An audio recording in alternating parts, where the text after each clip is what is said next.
What's up everyone and welcome back to the MMA Zone. Today, let's get started with Sean O'Malley reacts to Islam Makhachev fighting at UFC 299. Recently, UFC lightweight champion Islam Makhachev indicated that despite the original plan for him to defend his title against Charles Oliveira in the summer, he would prefer to fight a new opponent like Justin Gaethje. After a big win over Alexander Volkanovski, Makhachev is reportedly targeting a return to the octagon in March. However, with Sugar Sean O'Malley expected to headline the UFC 299 pay-per-view on March 9th, the promotion would have to decide which fighter gets priority. Traditionally, in these scenarios where a card has two title fights, if Conor McGregor isn't involved, then the promotion puts whichever bout is in the heavier weight class as the headliner. During a recent episode of the Timbo Sugar Show, the bantamweight champ spoke about the potential double booking. Islam saying he wants to fight on UFC 299. I'm like, I'd let him be a co-man. That'd be sick as versus Gaethje. Little co-main action. Sweet. Yeah. UFC doesn't like having two champs. There's no way they put me and Islam on the same. Right?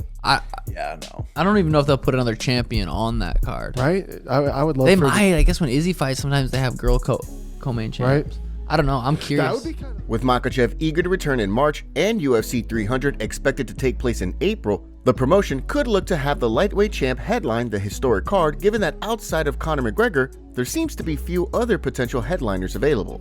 Next up, let's take a look at Paddy Pimblett goes off on the MMA community. Leading up to Paddy Pimblett's highly anticipated return to the octagon this weekend at UFC 296, his most recent win over Jared Gordon has once again become a major talking point. With many adamant that the baddie should have lost that fight, the streaking Scouser decided to address the situation during a recent interview with TNT Sports, where he revealed that the ankle injury he suffered against Gordon occurred just minutes into the bout. In addition, he also notably took aim at the MMA community for calling the fight a robbery after he admitted it was closer than he initially thought. We're only judged on our last fight, you know what I mean? You get judged on your last performance, and I can understand that, but when you can't write it, you know what I mean? I couldn't right the wrong, you know what I mean? I couldn't get back in there and show everyone the improvements I've made. Because obviously in that fight I got injured like 2 minutes into it, a minute into it, and everyone judges me on what I said in the cage after it as well, you know what I mean? When I'd just been punched in the head quite a bit. But obviously when I watched it back I was like, yeah, I understand why people think this was a close fight, because it could have went either way. But people calling it a robbery, lad, they're just jumping on the hate bandwagon.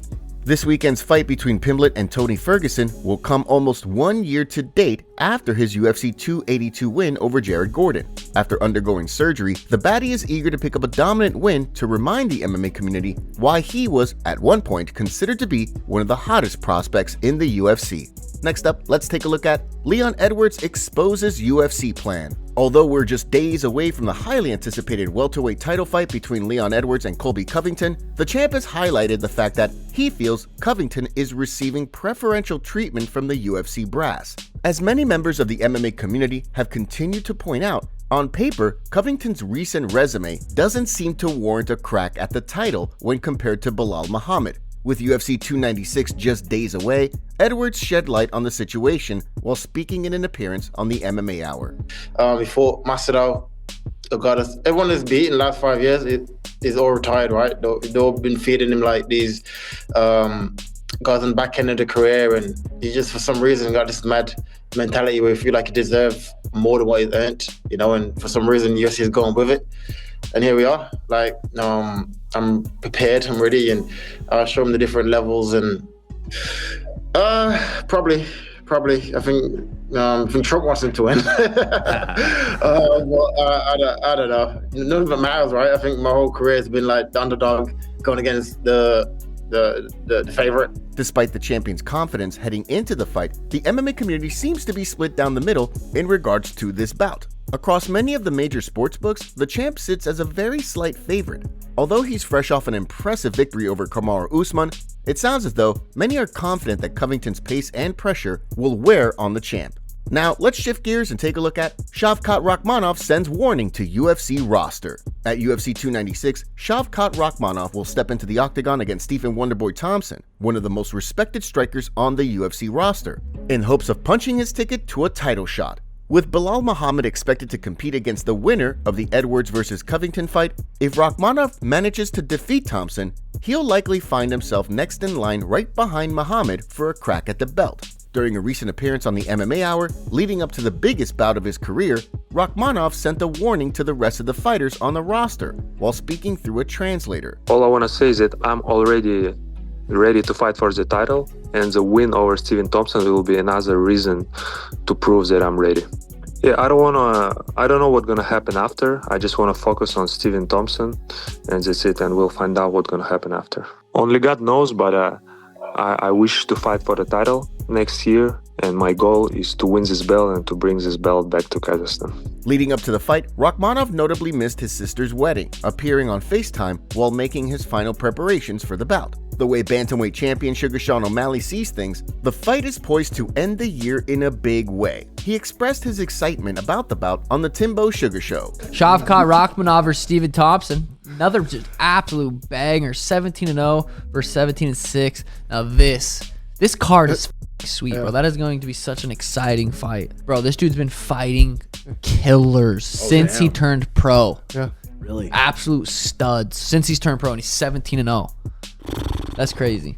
Stephen Thompson gets that done. That's impressive. With the bout having all the makings of a Fight of the Year contender, it'll be interesting to see how things play out. Next, let's take a look at Beneil Dariush uncertain about UFC future. Prior to his loss to Charles Oliveira, Beneil Dariush was riding a win streak that many felt as though was deserving of a crack at the title. Despite that, Dariush wound up fighting Charles Oliveira in a title eliminator that saw him knocked out with a vicious head kick. After the loss, he remained undeterred and eager to return to action after being cleared. However, in his most recent fight, Dariush was knocked out in the very first round by Arman Tsarukyan. In the wake of the loss, Dariush seems unsure about his future in the sport.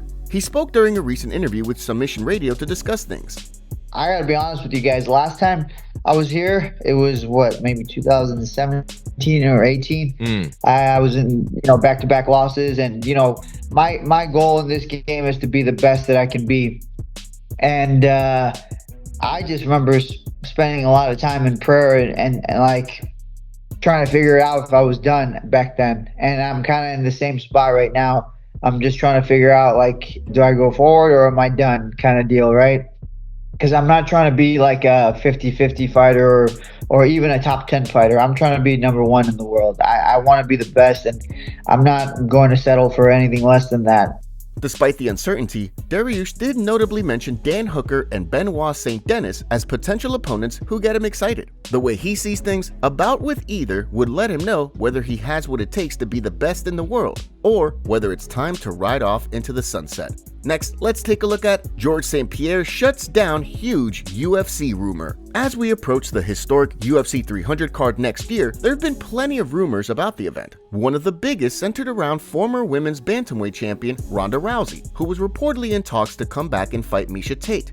Although the rumors were shut down, in their place, reports began to emerge that Hall of Famer George St-Pierre would be returning to fight on the card. With St-Pierre and Nick Diaz previously expected to compete on the UFC Fight Pass Invitational in a grappling match, many fans began to theorize that, in the wake of the cancellation, the promotion would rebook the two for a rematch inside the Octagon at UFC 300 rather than a grappling match. While speaking with media members at the UFC Fight Pass Invitational on Sunday, St-Pierre shut down talk of a return once and for all. Absolutely not. You promise? I promise you. I always told myself that I would not fight in a cage after the age of 40. I don't say I will never compete in any combat sport event, but I fight in a cage professionally in a serious thing for my legacy. I will not do it. There's something that I care more about my legacy is my health, and I think it's sad because a lot of athletes in combat sport, actually most of them, retire too late. St-Pierre also notably shared a recent video on his social media accounts, showing him entering the Octagon at the UFC Apex. In the caption, much like he did while speaking to media members, he shot down any talk of a potential return, writing, "No, I'm not coming back." With GSP out of the equation, it'll be interesting to see what surprises the UFC brass has up its sleeve for the historic card. Dana White responds to the MMA community about why he decided to bring back flags to the UFC in a recent interview with Tucker Carlson. Here's what Dana had to say about the situation. And I try to respect everybody's freedom of speech, freedom of choice, et cetera, et cetera. When you walk in, you should be proud of the country you live in. Everybody who lives in America should walk in with an American flag. Yeah. Should love your country, should be proud of your country.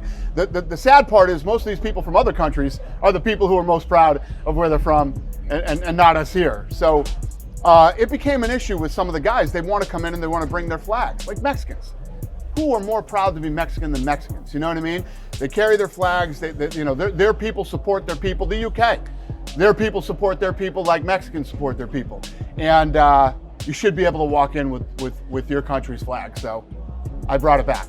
UFC fighter Miles Johns was suspended for 4.5 months after he tested positive for an M3 metabolite, better known as oral turinabol, an anabolic steroid. This is the same steroid that John Jones tested positive for trace amounts multiple times. Top comments. As an Irishman, I'm happy for Ian to become Brazilian and stay Brazilian. Imagine being so delusional as to think Volk would be an easy fight.